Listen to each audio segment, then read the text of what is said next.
आज औंध जिल्हा रुग्णालयामध्ये भेट दिली, ज्यामध्ये दिघी पोलीस स्टेशनच्या अंतर्गत येणारे एक घटना, ज्यामध्ये 6 वर्षाच्या अल्पवयीन मुलीवरती लैंगिक अत्याचार आणि खडकवासला मतदारसंघातल्या एका 10 वर्षाच्या मुलीवरचा लैंगिक अत्याचार, या दोन्ही पीडित मुली या ठिकाणी उपचारासाठी दाखल झालेल्या आहेत. त्यांच्याशी संवाद साधला.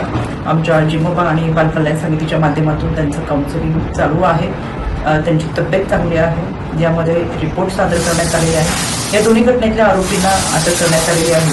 पोक्सो अंतर्गत गुन्हा दाखल झालेला आहे. यामध्ये आरोपीला शिक्षा होईल आणि त्यांच्यावरती कडक कारवाई होईल, त्याच्यासाठी राज्य महिला आयोग पाठपुरावा करेल. त्याचबरोबर दुसरी घडलेली घटना म्हणजे चंदननगर पोलीस स्टेशनच्या अंतर्गत आले असलेल्या यामध्ये एक मृतदेह, ज्याच्यामध्ये धड, हात आणि पाय नसलेला मृतदेह नदीपात्रामध्ये पोलिसांना सापडलेला आहे. यामध्ये PI चव्हाण यांच्याशी मी संपर्क साधला.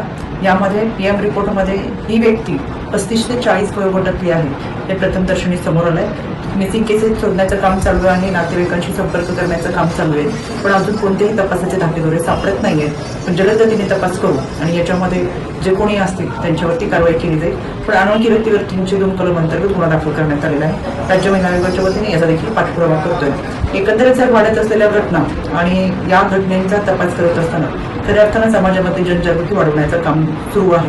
यामध्ये मला आवर्जून उल्लेख करावासा वाटतो तो म्हणजे औंध जिल्हा रुग्णालयामध्ये child friendly one stop centre सुरू करण्यात आले, जे महाराष्ट्रातलं पहिलं वन स्टॉप सेंटर हे चाइल्डसाठी आहे.